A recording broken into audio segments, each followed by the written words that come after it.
Hello student, मैं विराट। मैं आज आपको पढ़ाने वाला हूँ NCERT math class 10th chapter 3 का मोस्ट इंपॉर्टेंट टॉपिक विजर गुणन विधि, जिसमें आज हम पढ़ने वाले हैं कि विजर गुणन विधि से दो अक्षर वाले रैखिक समीकरण युग्म को किस प्रकार हल किया जाता है। इससे पहले मैंने आपको प्रतिस्थापन विधि बताया हुआ था, विलोपन विधि बताया हुआ था। अगर आपने वीडियो नहीं देखी है तो डिस्क्रिप्शन बॉक्स में उसका लिंक है, जाके पहले आप उन वीडियोज़ को देखिए, तब आप इस वीडियो को देखिए। देखना स्टूडेंट, अब हम देखने वाले हैं कि दो चर वाले रैखिक समीकरण युग्म में हम किस प्रकार से विजर गुणन विधि लगाएंगे। तो देखो, हमने मान लिया है कि दो चर वाले रैखिक समीकरण युग्म हमारे पास ये है a1x plus b1y plus c1 is equal to 0 और दूसरा a2x plus b2y plus c2 is equal to 0। देखो, इसको मैंने किस तरह से माना है, क्योंकि हमें पता है कि रैखिक समीकरण युग्म, दो चर वाले रैखिक समीकरण युग्म ax plus by plus c is equal to 0, ये दो चर वाले रैखिक समीकरण युग्म का एक व्यापक हल है। क्या है? व्यापक समीकरण है, सॉरी, व्यापक समीकरण। और वो भी कहेगा दो चर वाले रैखिक समीकरण का सेम, जहां यहां पे a b और c क्या है, यहां पे a b c तीनों ही तीनों है वास्तविक संख्याएं, से वास्तविक संख्याएं, रियल नंबर्स। क्लियर है? और यहां पे जो x और y है वो है चर। बात क्लियर है? बट ये तो एक समीकरण है ना, हमें दो लेनी थी, हमें तो युग्म लेना है ना, तो इसलिए a को a1 बना दिया, b को b1 बना दिया और c को c1 बना दिया, तब जाकर के हमारा रैखिक समीकरण युग्म बना है a1x b1y plus c1 is equal to 0। दूसरी इक्वेशन बनी a2x plus b2y plus c2 is equal to 0। इस तरह से हमारी दोनों इक्वेशन बन करके आई हैं। ये क्या बना? हमारा रैखिक समीकरण युग्म बना।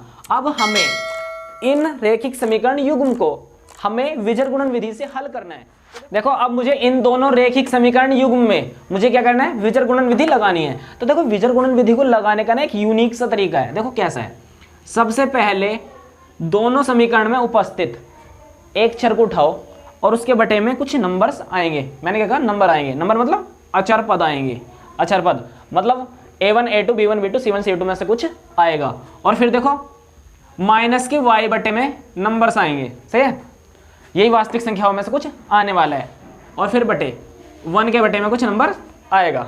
अब देखो, x के बटे में वो क्या नंबर आएंगे, माइनस के y के बटे में वो क्या नंबर आएंगे और 1 के बटे में वो क्या नंबर आएंगे, अब हम उसको देखने वाले हैं। तो देखो, जिस टाइम पे हम x की वैल्यू निकालेंगे तो x के दोनों टर्म्स को हम छिपा लेंगे, समीकरण 1 से भी और समीकरण 2 से भी। अब समीकरण 1 में अचर पद देखो, वे देखो संख्याएं क्या हैं। b1 क्या है? वास्तविक संख्या है ना, तो सबसे पहले हम b1 रख देंगे। सही है? और दूसरी इक्वेशन में b2, ये भी वास्तविक संख्या थी। b1 पहली समीकरण का अचर पद, सही है, b1। दूसरी समीकरण का अचर पद b2, सही है। पहली समीकरण में y का गुणांक b1, दूसरी समीकरण में y का गुणांक b2, पहली समीकरण में अचर पद c1, दूसरी समीकरण में अचर पद c2। सही है? ये कब आया? जिस टाइम पे हमने x को छिपा लिया था। फिर से समझो, x को छिपा लेंगे, y वाली टर्म्स बचेगी और अचर पद बचेगा। दूसरी इक्वेशन में y वाली टर्म्स बचेगी और अचर पद बचेगा। बट हमें यहाँ क्या लेने? नंबर्स लेने, गुणांक लेने। तो देखो, y का गुणांक क्या है? b1, दूसरी इक्वेशन में y का गुणांक b2, पहली इक्वेशन में अचर पद c1, दूसरी इक्वेशन में अचर पद c2। इसी तरह से हमें माइनस के y के बटे में रखना है। किस तरह से रखेंगे? इस बार y वाले टर्म्स को हटा लो, तो क्या बचा? x वाला टर्म्स बचा, इसमें भी x वाला टर्म्स बचा और अचर पद बच रहे हैं दोनों में। क्लियर है? अब देखो, x का गुणांक a1, x का गुणांक a2, अचर पद c1, अचर पद c2। सिर्फ हमने y वाले टर्म्स को हटा दिया। सही है? y वाले टर्म्स का हमें गुणांक नहीं लेना है और सारों के गुणांक हमें ले लेना है। देखो, x का गुणांक a1, x का गुणांक a2, दोनों इक्वेशन से आ गया। y वाले टर्म्स तो हटा रखा हमने। अचर पद c1, अचर पद c2। क्लियर है? अब देखो, अब 1 के बटे में क्या रखें? अब की बार हमें क्या करना है? अचर पद ही छिपा लेने होते हैं। सही है? क्योंकि दो चर थे, दोनों हमने छिपा लिए, अब तो बचा नहीं। अब देखो, क्या अचर पद को छिपा लो, c1 c2 को छिपा लो। अब क्या बचा? x के गुणांक और y के गुणांक बचे। x के गुणांक क्या क्या है? a1 पहली में, a2 दूसरी में, y के गुणांक b1 पहली में और b2 दूसरी में। इस तरह से हमारे नंबर्स आ जाते हैं। अब देखो, इनकी कैलकुलेशन अब आगे कैसे करनी होती है। ऊपर वाला मल्टीप्लाई करता है नीचे, सही है? ऊपर वाला मल्टीप्लाई करता है नीचे, माइनस नीचे वाला मल्टीप्लाई करता है ऊपर। फिर दोबारा से देखो, ऊपर वाला मल्टीप्लाई करेगा नीचे, माइनस होगा, नीचे वाला मल्टीप्लाई करेगा ऊपर। ऐसे ही देखो यहाँ पे ऊपर वाला मल्टीप्लाई करेगा नीचे, नीचे वाला फिर माइनस लगेगा, नीचे वाला मल्टीप्लाई करेगा ऊपर। ऐसे यहाँ पे ऊपर वाला मल्टीप्लाई करेगा नीचे, फिर माइनस चिन्ह लगेगा, फिर नीचे वाला मल्टीप्लाई करेगा ऊपर। करते हैं, सही है। तो x बटे ऊपर वाला नीचे मल्टीप्लाई करेगा तो b1c2, b1c2 माइनस नीचे वाला ऊपर मल्टीप्लाई करेगा b2c1 is equal to minus के y बटे ऊपर वाला नीचे मल्टीप्लाई करेगा तो a1c2 माइनस नीचे वाला ऊपर मल्टीप्लाई करेगा a2c1 इज इक्वल टू 1 बटे ऐसे यहाँ पे ऊपर वाला नीचे मल्टीप्लाई करेगा a1b2 माइनस नीचे वाला ऊपर a2b1। इस तरह से हमारे देखो ये इसके बराबर है और ये सारा इसके बराबर है, मतलब तीनों आपस में ये बराबर हैं। तो ये इसको हम फर्स्ट मान लेते हैं, फर्स्ट पार्ट, ये सेकंड पार्ट और ये थर्ड पार्ट। सही है। हमें क्या कर लेना होता है, फर्स्ट पार्ट को पहले रखेंगे हम थर्ड पार्ट के बराबर में तो x की वैल्यू मिलेगी, फिर हम सेकंड पार्ट को रखेंगे थर्ड पार्ट के बराबर में, फिर y की वैल्यू मिलेगी। सही है, मैं वही करने वाला हूं। देखना मैं फर्स्ट और थर्ड को ले रहा हूं। जब first is equal to third, देखो तीनों आपस में बराबर हैं। सही है, तो फर्स्ट सेकंड के भी बराबर है, फर्स्ट थर्ड के भी बराबर है, सेकंड फर्स्ट के भी बराबर है, सेकंड थर्ड के भी बराबर है। तो मैंने फर्स्ट को थर्ड के बराबर लिया। सही है, तो देखो क्या हो जाएगा, x बटे b1c2 माइनस के b2c1 बराबर 1 a1b2 माइनस के a2b1। ये सारा का सारा देखो x बटे ये सारा का सारा डिवाइड में इधर आएगा तो मल्टीप्लाई करेगा। तो देखो ये किस तरह से आएगा, यहाँ पे देख लेंगे इसको। सही है, तो सारा का सारा डिवाइड में इधर आएगा तो मल्टीप्लाई करेगा, तो x बटे वाला पार्ट इधर आ जाएगा। सही है, तो b1c2 माइनस के b2c1 और बटे में आ जाएगा a1b2 माइनस के a2b1। इस तरह से हमारे x की वैल्यू आ जाती है। और देखो y की वैल्यू किस तरह से निकालेंगे हम, ये x की आ गई, अब y की वैल्यू जब हम सेकंड और थर्ड को आपस में बराबर रखेंगे तब हमारी आएगी y की वैल्यू। सेकंड व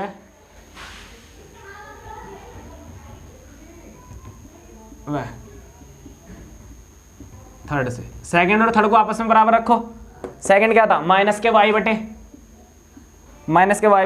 a1c2 माइनस का a2c1 इज इक्वल टू सी वाला पार्ट देखना, थर्ड वाला पार्ट a1b2 माइनस का a2b1। अब देखो इस सारा का सारा डिवाइड में उधर आएगा तो मल्टीप्लाई करेगा, तो माइनस के y बराबर उधर मल्टीप्लाई करेगा।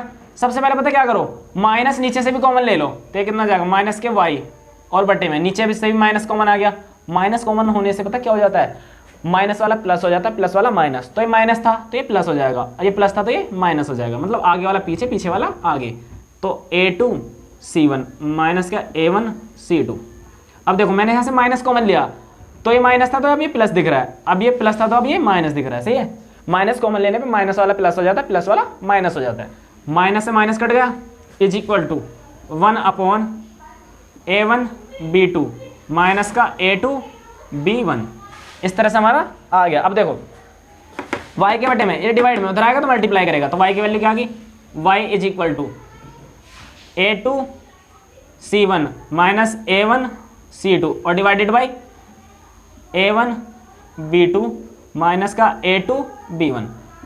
सही है, बट देखो यहाँ पे एक चीज ध्यान से सुनना, अगर यहाँ पे नीचे वाली टर्म्स जो दोनों में कॉमन आ रही है अगर वो जीरो हो गया तो x की वैल्यू भी इन्फिनिटी हो जाएगी और y की वैल्यू भी इन्फिनिटी हो जाएगी। देखो मैं क्या कह रहा हूँ, अगर c वाला टर्म्स मतलब थर्ड वाला जो टर्म्स है इसमें नीचे वाला पार्ट अगर जीरो हो जाए तो 1/0 मतलब या किसी के भी बटे में जीरो आएगा तो इन्फिनिटी हो जाएगा। तो यहाँ पे क्या नहीं हो सकता,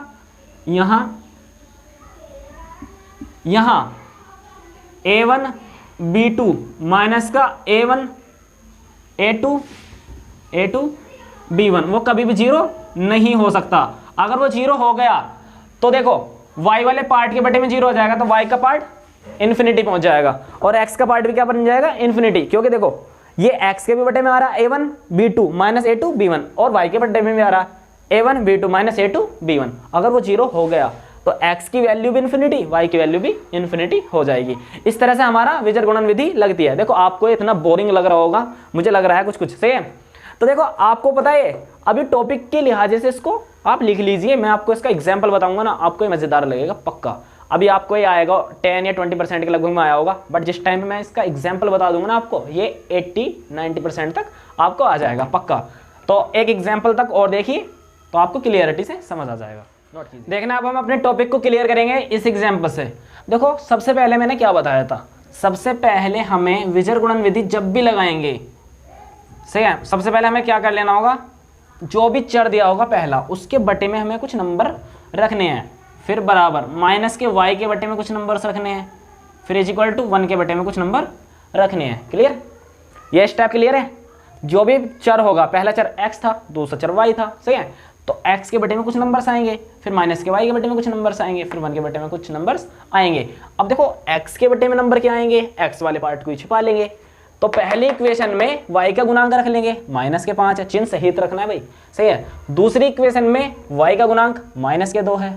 पहली समीकरण में अचर पद माइनस के 4 है, दूसरी समीकरण में अचर पद माइनस के 7 है, सही है, बात क्लियर। अब देखो x वाले पार्ट को हमने छिपाया क्योंकि x के बटे में रखना है, y के बटे में रखेंगे तो y वाला पार्ट छिपाएंगे, 1 के बटे में रखेंगे तो अचर पद छुपाएंगे। अब देखो हमें y के बटे में नंबर्स रखने हैं तो y वाला पार्ट हटा लो बिल्कुल।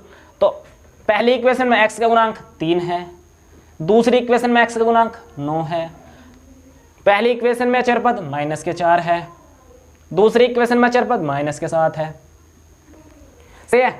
x के बटे में नंबर्स आ गए, y के बटे में नंबर्स आ गए। अब 1 के बटे में नंबर्स कैसे आएंगे, अब की बार अचर पद छिपा लो तो क्या आ जाएगा, पहली इक्वेशन में x का गुणांक 3, दूसरी इक्वेशन में x का गुणांक 9, पहली इक्वेशन में y का गुणांक माइनस के 5, दूसरी इक्वेशन में y का गुणांक माइनस के 2। ये नंबर रखने आ गए। अब देखो क्या करना है, सबसे पहले हमें इनकी मल्टीप्लाई करनी होती है। कैसे, ऊपर वाला नीचे मल्टीप्लाई करेगा, फिर माइनस साइन लगेगा, फिर नीचे वाला ऊपर मल्टीप्लाई करेगा। क्लियर है, दोबारा से सुनो, ऊपर वाला नीचे मल्टीप्लाई करेगा, माइनस साइन लगेगा, नीचे वाला ऊपर मल्टीप्लाई करेगा। क्लियर, फिर से सुनो, ऊपर वाला नीचे मल्टीप्लाई करेगा, माइनस साइन लगेगा, नीचे वाला ऊपर मल्टीप्लाई करेगा। देखते जाओ कैसे। तो x के बटे में हम क्या लिखने वाले, ऊपर वाले नीचे मल्टीप्लाई करेगा तो माइनस माइनस प्लस, 5 सत्ते 35। क्लियर, ऊपर वाले ने नीचे मल्टीप्लाई कर दिया, माइनस के 5 माइनस के 7, माइनस माइनस प्लस, 5 सत्ते 35, एक माइनस हम खुद से लेंगे। फिर नीचे वाला ऊपर मल्टीप्लाई करेगा, ये भी माइनस ये भी माइनस, तो माइनस माइनस प्लस, और 2 चौक 8। क्लियर है। अब देखो माइनस के y बटे ऊपर वाला नीचे मल्टीप्लाई करेगा, प्लस इंटू माइनस माइनस, 3 सत्ते 21, माइनस का 21, क्योंकि माइनस प्लस माइनस, 3 सत्ते 21, एक माइनस खुद से लेंगे। अब नीचे वाला ऊपर मल्टीप्लाई करेगा, प्लस इंटू माइनस माइनस, एक माइनस तो हम लेते ही हैं, एक माइनस मल्टीप्लाई की वजह से आया, प्लस इंटू माइनस माइनस, और 9 चौक 36। इसको एक बार फिर से देखो, प्लस इंटू माइनस माइनस, 7 तिया 21, 21 आ गया, एक माइनस हमने खुद से लिया है। अब देखो प्लस इंटू माइनस माइनस, 9 चौक 36, इस तरह से आ गया। अब इज इक्वल टू 1 बटे, अब देखना ऊपर वाला नीचे मल्टीप्लाई करेगा, प्लस इंटू माइनस माइनस, 3 दूनी 6, एक माइनस हम खुद से लेंगे, सही है। अब देखो प्लस इंटू माइनस माइनस, 9 पंजे 45, सही है। अब देखो x बटे, अब देखो 35 में से 8 गए, अगर हम 35 में से 8 घटाएंगे तो कितना बचेगा, 35 में से 8 गए तो देखो 15 में से 8 गए तो 7, सही है, 27 बचे, सही है। 35 में से 8 गए 27 बचे, इज इक्वल टू माइनस के y बटे, अब देखो माइनस माइनस प्लस, ये कितना हो गया 21, माइनस माइनस प्लस, और ये कितना आ गया 36, इज इक्वल टू ये कितना आ गया 1 अपॉन माइनस के 6 और माइनस माइनस प्लस के 45। क्लियर है। अब देखो हम इस टर्म को उधर सॉल्व करते हैं, सही है, यहाँ पे सॉल्व करते हैं, ठीक है।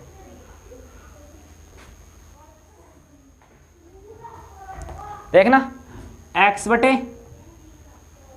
27 बराबर, और ये कितना आ गया माइनस के y बटे, अब देखो 36 में से अगर 21 जाएगा तो कितना बचेगा 15 बचेंगे। देखो 6 में से गया 5 और 3 में से 2 गया 1, तो कितना बचा 15 इज इक्वल टू, अब 45 में से 6 जाएंगे तो 39 बचे, 39। क्लियर है। अब देखो ये हमारा फर्स्ट पार्ट, ये हमारा सेकंड पार्ट और ये हमारा थर्ड पार्ट। अगर मैं फर्स्ट को थर्ड के इक्वल रखूं, जब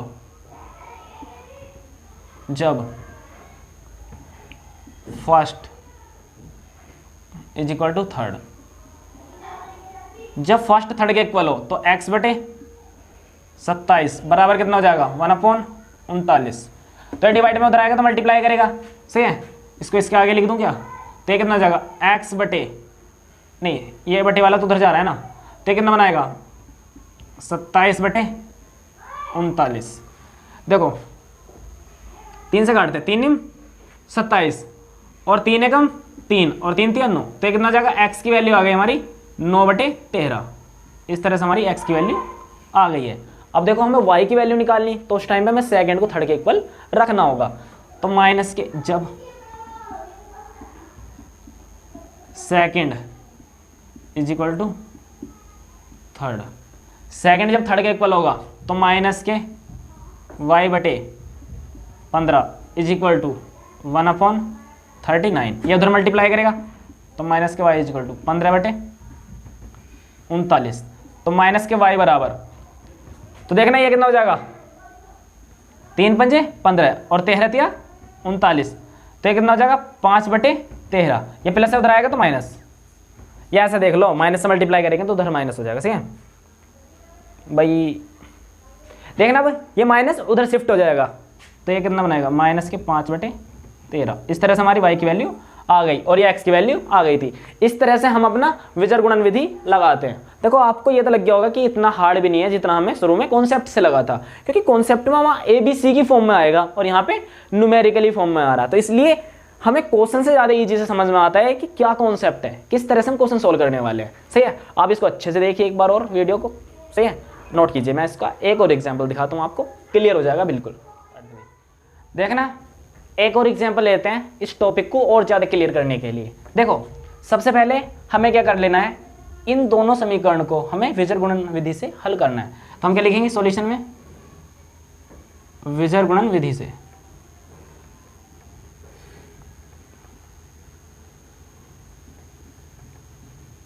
हम इसे विजर गुणन विधि से हल कर रहे हैं, और विजर गुणन विधि के अकॉर्डिंग जो हमारा पहला चर होता है उसके बटे में कुछ नंबर्स आते हैं, और जो दूसरा चर होता है उसके बटे में कुछ नंबर्स आते हैं, और जब 1 होता है उसके बटे में कुछ नंबर्स आते हैं, सही है।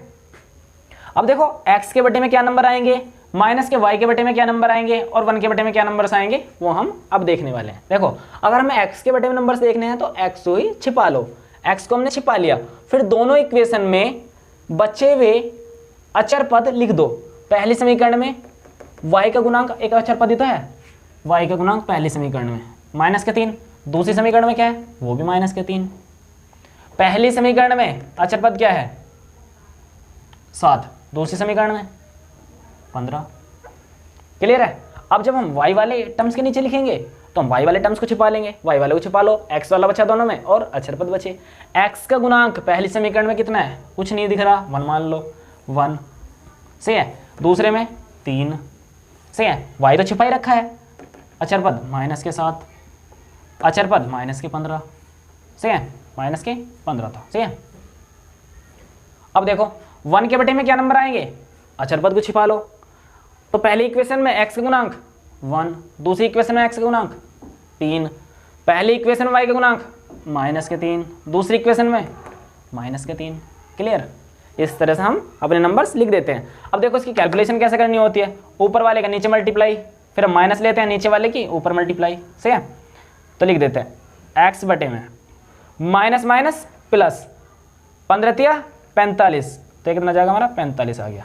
एक माइनस हम खुद से लेंगे, माइनस माइनस प्लस ऊपर वाले ने नीचे मल्टीप्लाई करी थी ना, माइनस माइनस प्लस, 15 तिया 45, एक माइनस खुद से लेंगे बीच में, सही है।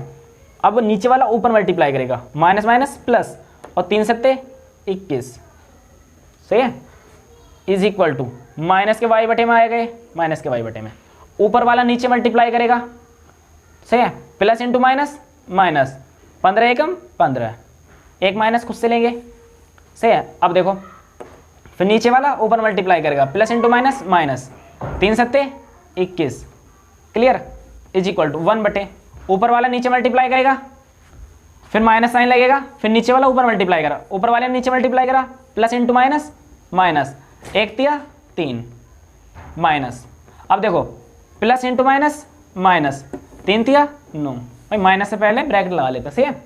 अब देखो इसको मैं सोल्व करने वाला हूं, तो x बटे 45 में से 21 जाएंगे तो कितने बचेंगे, ये बचेंगे हमारे 24, सही है, 24 से तो बचे x, देखना 5 में से क्या 4 और 4 में से 2 गए 2, 24 बचेगा, सही है, इज इक्वल टू माइनस के y बटे में माइनस के 15 माइनस माइनस प्लस 21 बराबर, अब देखना ये 1 अपॉन माइनस के 3 और माइनस माइनस प्लस 9। अब देखो हमारे पास 3 टर्म आ गई, फर्स्ट सेकंड और थर्ड, 3 पद, 1 2 और 3, पहले वाला तीसरे के बराबर रखा जाएगा, फिर दूसरे वाला तीसरे के बराबर, सही है, ये फर्स्ट, ये सेकंड और ये थर्ड,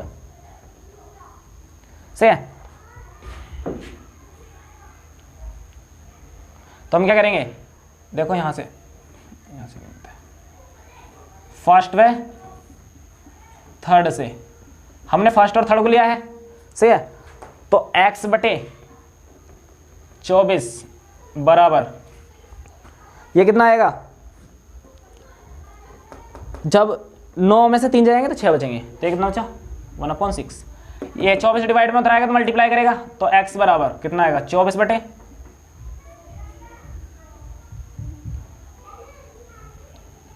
6, 6 चौक 24, तो x की वैल्यू कितनी आ गई 4 आ गई।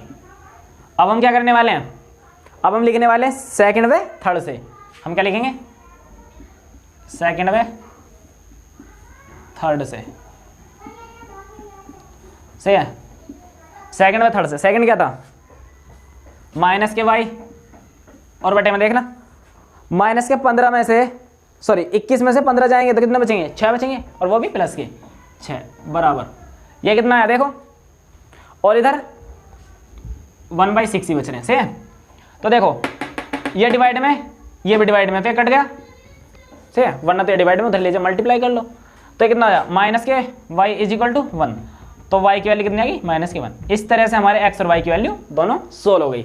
अब एक बात बताओ, ये इजी है कि नहीं है, देखो बहुत ही ज़्यादा इजी है। आप एक या दो बार इसके क्वेश्चन की प्रैक्टिस करोगे ना, आपको ये प्रतिस्थापन और विलोपन दोनों से ही ज़्यादा इजी लगने वाले हैं इसके क्वेश्चन, सही है। अभी हम एक्सरसाइज सॉल्व करेंगे, आप यहाँ से कुछ प्रैक्टिस कीजिए, कुछ मैं आपको एक्सरसाइज में प्रैक्टिस कराता हूँ, सही है।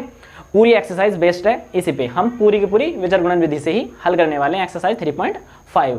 आप इस वीडियो को अच्छे से एक बार फिर से देख लीजिए, अगर आपने इसको एक भी क्वेश्चन या तुम्हें एक भी एग्जाम्पल अगर समझ नहीं आया है तो, और आप अपने फ्रेंडों को इससे शेयर कर सकते हैं अगर आपको अच्छा लगता है, सही है।